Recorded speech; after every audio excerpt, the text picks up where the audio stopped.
Om te weet en om te vertrou is eintlik twee verskillende dinge. Ek wil eintlik sê dit is twee kante van dieselfde muntstuk. Wanneer ons ietsie weet, is dit omdat ons dit met ons sintuie kon waarneem. Ons kon dit sien, ons kon dit ruik, ons kon dit voel, ons kon dit proe, ons kon daarin vat met ons vingers, of ons kon 'n gevoel daaroor hê. En dit is die dinge wat ons onder die weet-kategorie sal plaas. Ons weet dat 'n piesang geel is en ons weet dat 'n appel lekker proe of vir sommige mense nie so lekker proe nie. Dit is dinge wat ons weet omdat ons dit al reeds ervaar het met ons sintuie. Maar dan is daar ander dinge wat ons maar net bloot moet vertrou. Dis die dinge wat ons nie kan sien nie, dis die dinge wat ons nie met ons sintuie kan waarneem nie, ons kan nie daarin vat, voel, ruik of proe nie. En daardie dinge wat ook as waarheid vir ons voorgehou word, moet ons baie keer net vertrou. En uiteindelik dink ek dit is wat geloof is. Geloof is nie om te weet nie, want baie keer is dinge nie vir ons seker in ons lewens nie. Baie kere kan ons nie die einde van die tonnel raak sien nie. Baie keer kan ons nie verstaan hoekom ons is waar ons is nie. Baie keer lyk dinge net totaal en al vir ons onseker.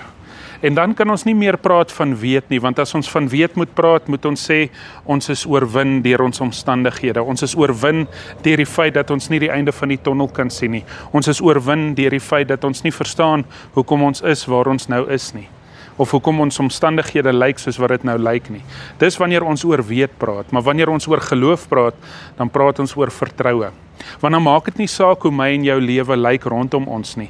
Dan kan ons dalk nie die einde van die tonnel sien nie, of ons kan nie verstaan waar ons nou is nie, of ons kan nie verstaan hoekom ons omstandighede lyk soos wat dit lyk nie, maar ons vertrou dat die Here eintyd by ons teenwoordig is.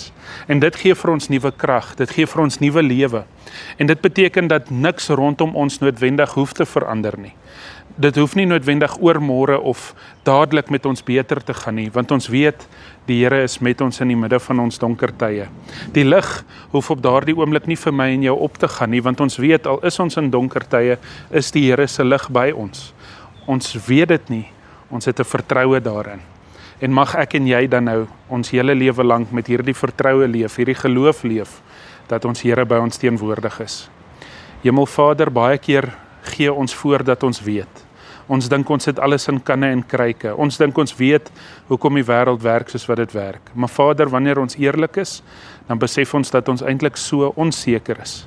En daarom Vader, bid ons vir vertroue. Vertroue in U, vertroue in die feit dat U by ons teenwoordig is, ongeag ons omstandighede, of dit goed is en of dit sleg is. Maar Vader, ons vra ook vir geopende oë en vir ontvanklike harte om U teenwoordigheid daarin te beleef. Ons vra dit alles in U naam. Amen. Baie dankie dat jy ingeskakel het vandag. Mag ek en jy in hierdie feestyd met absolute vertroue ingaan dat die Here by ons teenwoordig is.